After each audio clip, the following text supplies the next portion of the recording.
พี่น้องเนาะเปิดคลิปเปิดภาพมาอีกบ้านนี้ก็อยู่บ้านซองเงินซานของน้องใจดีพี่น้อยเนาะเอาผู้ที่ทางเบาเพิ่งเนาะมีข่าวดีมาแจ้งทางน้องเพิ่นเติมอีกเรื่องสมทบบ้านว่าซั่นซะเนาะโธ่เนาะแม่น้องใจดีสบายดีเจ้าเลยเนาะเออเซฟกล่ะเอเนาะอยู่ตามจังซี่พี่น้อยเนาะนั่งหมู่มอกไปตามดินตามดอนไปเรื่อยๆพี่น้อยเนาะเออ เอาเนาะยังไงก็ตามแต่นำมาเบิ่งมื้อนี้ก็เข้ามาแจ้งข่าวดีสมทบเรื่องบ้านช่องเรือนชานน้องเติมอีกว่าซั่นซะเนาะมีจำนวนเงินมาจากพี่ใจดีจากต่างประเทศหรือว่าอ้ายใจดีจากต่างประเทศพี่น้อยเนาะเพิ่มมาอีก2ล้านพี่น้อยเนาะแล้วก็ซื้อความอยู่ความกินมาสู่น้องๆเพิ่นกินเนาะก็เบิ่งทีมงานเติมอีกว่าอยู่ครบกันบ่เนาะทางน้องเพิ่นก็น้องหล้าน้องหล้าว่าซั่นซะเนาะ ก็สิได้แจ้งน้องเพิ่นนี่แหละเนาะเรื่องเพิ่นคงกินยามค่ำแลงนั่นแหละพี่น้อยเนาะเอ้าก่อนอื่นเลย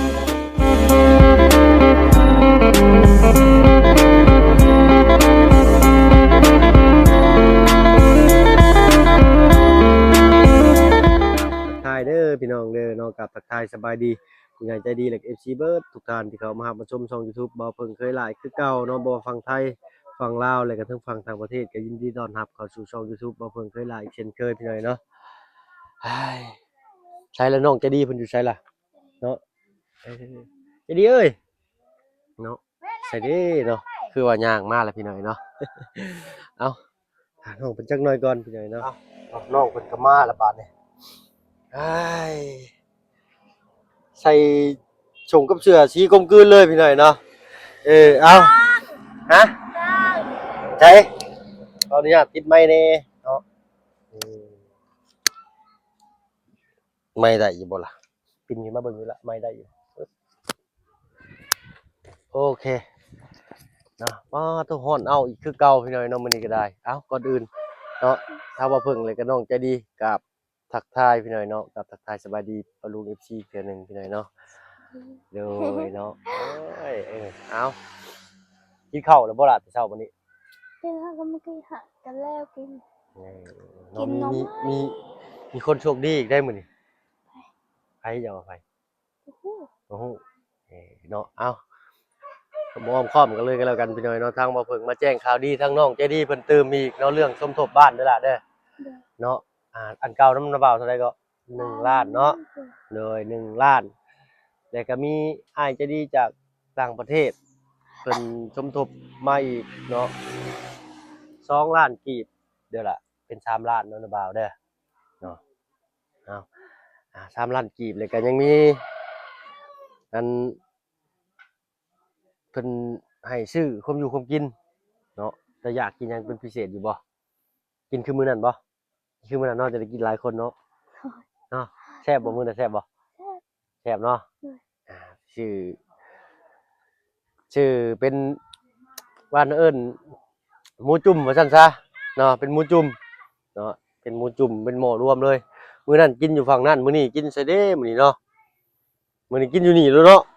บ่มื้อนี้ก็มื้ออื่นหรือมื้อใดก็แล้วแต่เนาะแต่ที่ยังบ่บอกมื้อเพราะว่าทางน้าบ่าวก็บ่ฮู้ว่าสิไปหาซื้อของมีครบมาหรือบ่เด้อเนาะเออเอาเนาะ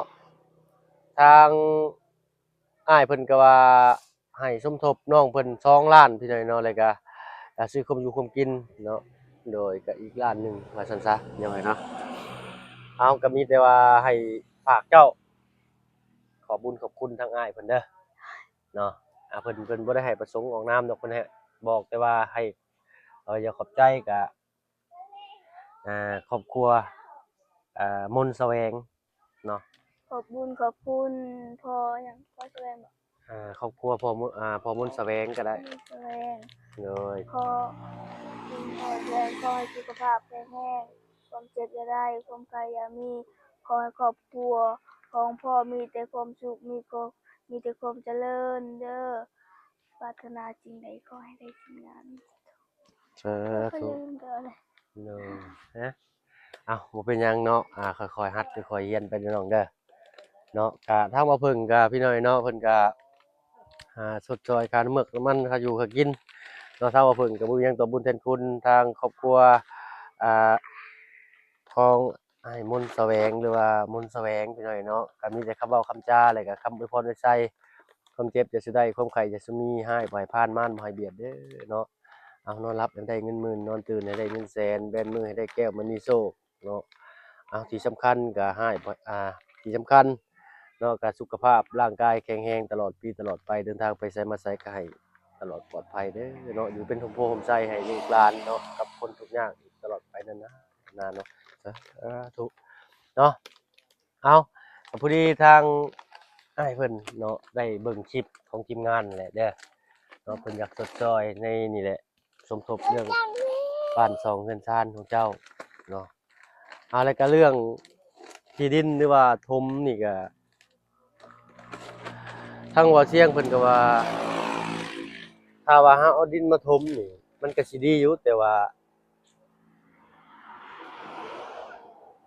ไปถามน้องเกมที่เพิ่นเคยส่งดินนะพี่น้องมันบ่มีเนาะเพิ่นบ่มีผู้ขุดดินหันนะคันว่าสิดุดก็จักสิแนวใดเอ้เนาะใช้อันแม่น้องเจดีมานี่เนาะเอามานั่งพี่มานั่งข้างลูกพี่เด้อเนาะเอาพี่ขึ้นมานั่งพี่แล้วมาพี่น้องเจดีอีกหน่อยนึงเลยเนาะมื้อนี้ทาง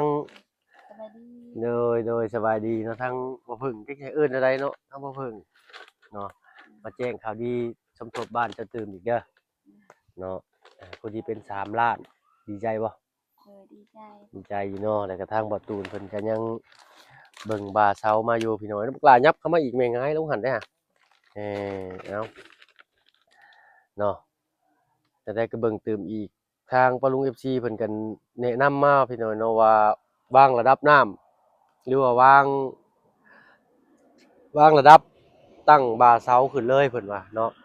บ่ทมก็ได้ใจก็อยากได้ดินมาใส่ในนี่พี่น้อยเนาะแต่จักสิให้พุดนี่ใช่มามีแต่โศกเบิดในนี่ก็ได้คันสิดุดหรือว่าสิฟอร์ดก็จักสิแนวใดทางปะลุงเพิ่นก็แนะนำ เขาจะได้2ล้าน เพิ่นอยากได้2ล้าน 5ล้านก็เขาก็บ่เบิ่งทำ เพิ่นบ่เบิ่งซ้ำเลย ได้2ล้านเบิ่งก็เด้อ แบ พี่ บ น้อยนะ ก็โน่นค่ะแน่นี่แบบเที่ยงแล้วแบบให้มันกวดซื่อ โดยแม่นพี่น้อยเนาะ เขาจะได้แพง อยากได้แพงโพดเนาะ2ล้านเนาะ3ล้านหนึงนี่ซำเฮาเบิ่งนี่ก็ยังว่าแพงอยู่ได้พี่น้อยเนาะแต่ถ้าว่าเฮากวาดนี่ก็ต้องได้ย้ายเรือนหลังนี้ออกก่อนเนาะ นี่ทุกบอลนี่ โดย อ่ากดด้วยนี่ โดยให้เพิ่นกวาดบอนกล้วยถึงฮอดสิได้พี่น้อยเนาะกวาดมาจังซี่มาลงนี้ก่อนถ้ามันบ่เพียงจะได้ก็ปัดตัวนี้ไปใส่หั่นนะพี่น้อยเนาะให้เพราะว่าทางหน้าเป็นโศกลงสิเด้ แบบเรื่องนั่นก็โน่นก็เขาเอาแค่กับแบบเรื่องตรงนี้แค่นี้ เลย เที่ยงแหละ เลยเลยเนาะอันนี้ก็เบิ่งแล้วกับแพงไปพี่น้อยเนี่ย2 ล้านนี่ก็100ผู้ใดพี่น้อง100เหรียญผู้ใดเนาะแต่ว่าตีเป็นเงินบาทประมาณ3,200เนาะ2 ล้านนั่นน่ะเออเอาถ้าว่าไปหาขุดดินแบบมันเนินๆทางนั้นหยู่มาใส่ได้บ่ เรื่องนั้น โดย ได้ เนาะเฮาเอาหยู่มาใส่ทางหน้านะเนาะพอคันว่าพอน้องเจดีเพิ่นว่างเนาะ ย่านมันว่างมันเนาะย่านมันแบบว่างมันแพทย์เวียกแต่คนเอา เพิ่นไปเฮ็ดเวียกหยังอยู่บ่ซะเดี๋ยวนี้ ทีนี้ยังเพราะว่าห้ามเขายัง แต่ว่าเพิ่นว่างถ้าว่ามีบ่อนหยู่ดินก็หยู่มาใส่มื้อละ5รถ10รถเข็นนะก็ยืมพ่อน้องเจดีเพิ่นก่อนนะเนาะเฮาก็สิได้เอาเงินส่วนที่สิพอร์ตบิน2ล้านนี้ไปสมทบชื่ออย่างอื่นนะเฮาก็ประหยัดงบไปเจ้าว่าได้ก็มันก็สิดีอยู่บ่ อืม ดีเนาะเนาะเอาแต่ว่าเป็นไปได้นะพี่น้อยเนาะแต่ว่าพอน้องเจดีเพิ่นว่างเนาะแต่ว่าเป็นไปได้พี่น้อยเนาะ อยากให้เพิ่นยู่ดินนะถ้าว่ามีบ่อนขุดแล้วยู่ดินมาแล้วมาใส่นี้มันก็สิใช้เวลาประมาณ4-5มื้อพุ่นแหละถ้าว่ามื้อละ4-5รถนะ4-5รถเข็น10รถเข็นจังซี่นะพี่น้อยเนาะรถเข็นตีนเดียวนะยู่ทมขึ้นแต่บางหันก็ได้ทางหน้าอันเที่ยงขึ้นเนาะแล้วบาตูนเราสิสั่งบาเช้ามาเออมันเฮ็ดถึงก็เป็นของเฮาแหละเนาะของลูกของเต้าจังซี่แหละเฮาเฮ็ดก็บ่ได้เป็นของผู้อื่นนะ เนาะแต่ว่ามียังมีเหือมีแห้งเนาะยังมีกำลังวังชากะเฮ็ดเนาะอันใดที่แบบว่ามันผ่อนผันกับทีมงานเราได้จากเงินส่วนนี้เอาไปใช้ส่วนนี้มันก็สิดีต่อตัวเฮานำอีกเนาะเออ ไม่ใช่ เออ ละแล้วก็ละ เนาะอืมเดี๋ยวเนาะเอาเอ้ยรถพอร์ตก็2ล้านพี่น้อยเนาะก็จักสิว่าแนวใดมันอยากแพงโพดได้พี่น้อยเนาะ สว่าสูงสุดนี่ก็อยากว่าล้านหนึ่งนี่ก็คาว่าล้านห้าซะไปพี่น้อยเนาะให้เพิ่นปลอดแต่พี่ลงให้ก็สิดีอยู่แต่ว่ามันก็บ่ได้ถือว่าเป็นโชคแฮงหั้นนะเนาะก็คือสิได้หรือว่าสิให้ขุดบ่อนนี้บ่เนาะซับบ่อนนี้ไปใช้หั่นน่ะมันเพียงกันบ่มันสิดีบ่เบิ่งพี่น้อยเนาะเบิ่งให้ปะลุงเพิ่นเบิ่งก่อน นี่ใส่แบบนี้เนาะ แม่นขุดจังซี่พี่น้อยเนาะเบิ่งก่อนเด้อปึ๊บนี่เนาะแล้วนี่มันอยากเป็นโศกลงแต่ว่าเขาซับบนนี้ซับบนนี้แล้วเกียร์ไปใช้พุ่นเกียร์ไปหันเกียร์ไปหันให้มันเสมอกันนะเพราะว่ามันอยากเป็นสโลปลงสีดีเป็นอย่างนี้เนาะอ่าให้ดินมันเพียงกันไว้นะปาลุง FC เพิ่นก็คอมเมนต์มาอยู่ว่าให้ตั้งระดับเสาเอาเลยก็ได้เพิ่นว่าเนาะราคาพอร์ตก็2ล้านพุ่นจะได้งบทั้ง2ล้านนี้ไปซื้ออุปกรณ์อย่างอื่นก็คือสิดีหันนะถ้าว่าเป็นไปได้ก็อยากให้ซับดินบ่นี้ลง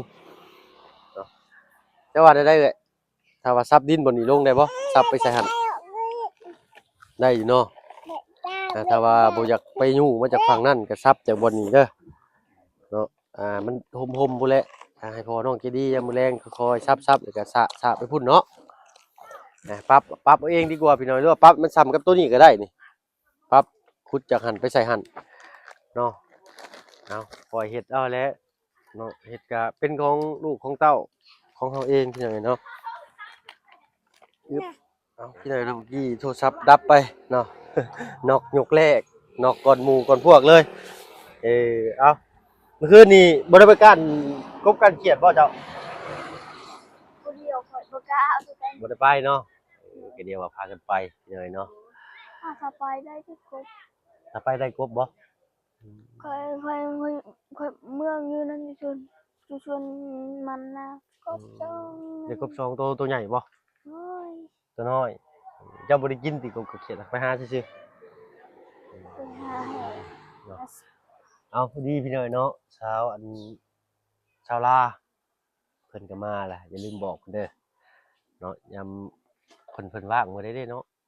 ตอนค่ำๆบ่เออพอดีตอนแรงพู้นแหละเนาะแดดโหมๆแต่ก็สิหาซื้อความอยู่ความกินคือมื้อนั้นเนาะสรุปเอาเป็นชิ้นจุ่มเนาะเออเนาะมาสู่กันกินอยู่นี่เลยบัดนี้เนาะกลางเดินนี้มื้อนั้นเอาเดินนั้นแล้วมื้อนี้เอาเดินนี่บัดเนาะมีเตียงนั่งแน่คนละเตียงเลยคนละจุ่มพี่น้อยเนาะเอาเอ้ยเนาะสิเพิ่มน้ำจิ้มให้บัดนั่งไปตามคนหมอกคนไหม้พุ่นแหละพี่น้อยเนาะเฮ้ยฮ้อนเอาพี่น้อยเนาะเอาก็มีแต่อ้ายมาแจ้งอยู่ส่ำนั้นเด้อน้องเด้อเนาะงบน้ำอ้ายตอนนี้มีอยู่3ล้านเนาะถ้าว่าพ่อจะว่างหรือว่าแม่จะว่างยามมื้อแลงก็ช่วยเพิ่นเฮ็ดนี่แหละเด้อล่ะเด้อใครดอกฝนตกใส่2มื้อ3มื้อแล้วดินมันก็จะอ่อนแน่เอาเสียมซื้อมาซับแล้วก็สะไปเนาะแล้วก็สิลองโอ้ลมกับทีมงานเพิ่นเบิ่งอีกว่าพอร์ตบ่หรือว่าขุดเอาเนาะทางที่ดีทางบ่เพิ่นคิดว่าถ้าว่าเฮาฟอร์ตแต่พี่ลงนั่น2ล้านน่ะมันแพงเนาะแล้วก็ดินมันก็สิต่ำสูงกับเพื่อนน้องเพิ่นทางที่ดีนั่นขุดจากบ่อนหั่นเป๊ะใส่เอาก็น่าสิได้อยู่พี่น้อยเนาะจะว่าได้น้องใจดี ได้ เนาะซับจะบ่นี่เนาะ โดย ซับจะบ่นี่สระลงมานี่แล้วก็สระไปพุ่นเนาะ โดย มันก็สิใช้เวลาบ่ดนอีกเลยเนาะคือว่าซับจากเฉลียงอีกน้อยหนึงซับดังนี้นะถ้าว่าเป็นเฮาสิซับแบบนี้ความคิดเฮานะเนาะเพราะว่าเฮาปวดก็2ล้านพุ่นไปเลยเนาะจะได้งบในส่วนนั้นเอามาเฮ็ดอย่างอื่นว่าซั่นซะ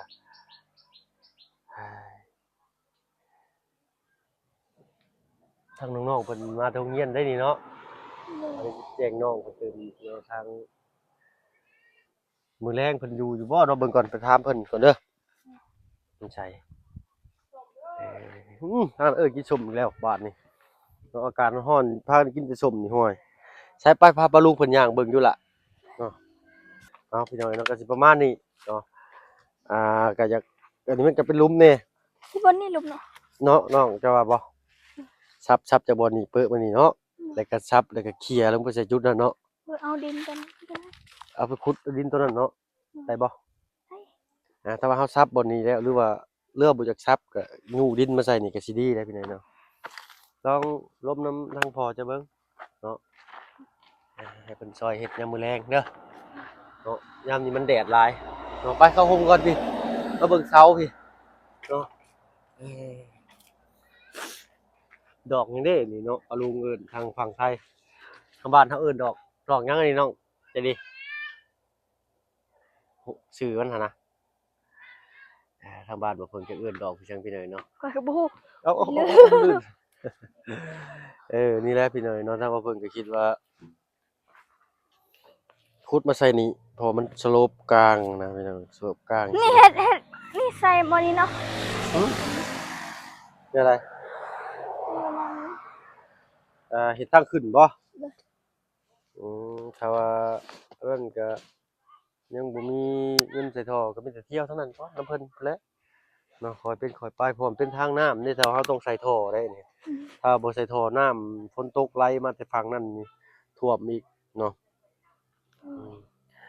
จังได๋ก็ลองโอ้ลมน้ำพ่อกับแม่จะเบิ่งเด้อเพราะว่าถ้าว่า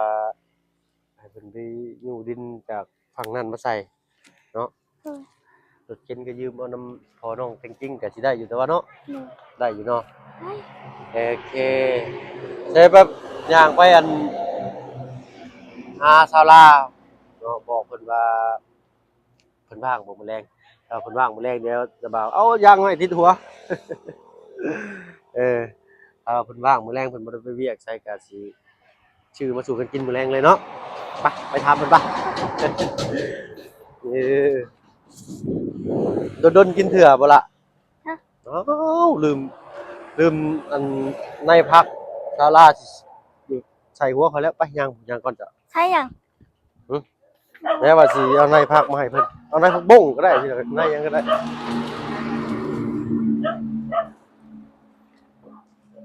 โตศาลา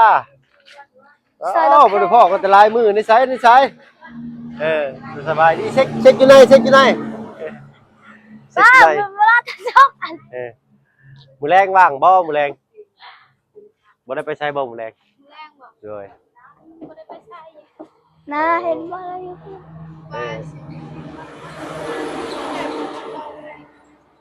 ฮะมันตลอดหรอกรัง บ่ได้ไปใช้ดิถ้าว่าบ่ได้ไปใช้เลยมื้อแรงนี่ทั้งว่าเพิ่นสิซื้อ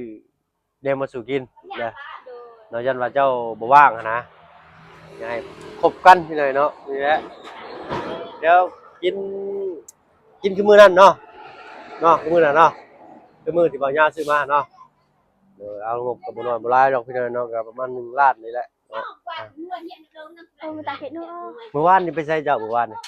ไปอยู่บ้านเสร็จแล้วแต่เช้าไปเซโปนมื้อ โอ้ เช้า มื้อเช้านี่ไปเซโปน โดย ได้หรือบ่ใบสมุดหัวมาเลย วันที่29ขอให้ไปเอา วันที่29ให้มาเอา โดย จ่ายยังเรียบร้อยเบิดเนาะ โดยแต่ว่าตอนที่ไปเอาจักเขาเอาเงินหรือบ่ยังบ่ฮู้ โอ้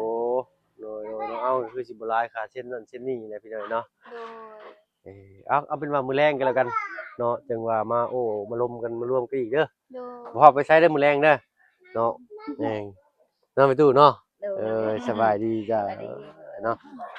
น้องก็มีเพิ่นก็อยู่เฮือนอยู่ติเนาะ นี่ โอ้ มะม่วง อยู่บักม่วง ไปหาไปสุ่มพี่น้อยเนาะสู่กันกินเอาสำหรับที่นี่ก็สิซำนี้แหล้วเนาะทางว่าเพิ่นก็สิขอตัวลำลาก่อนก็มาแจ้งข่าวดีทั้งน้องใจดีเนาะรายการน้องๆเพิ่นมื้อแรงมีชุมนุมเนาะกินจุ่มว่าซั่นซะ เอาเงินกินเทื่อหนึงเนาะโดยเอาเดี๋ยวมื้อแรกสิจัดสรรมาให้เนาะดีใจบ่เก่งมากได้เรามักลูกชิ้นนี่แต่ว่าฮู้จะมักลูกชิ้นนี่เนาะเดี๋ยวมื้อแรกสิเน้นลูกชิ้นให้เด้อ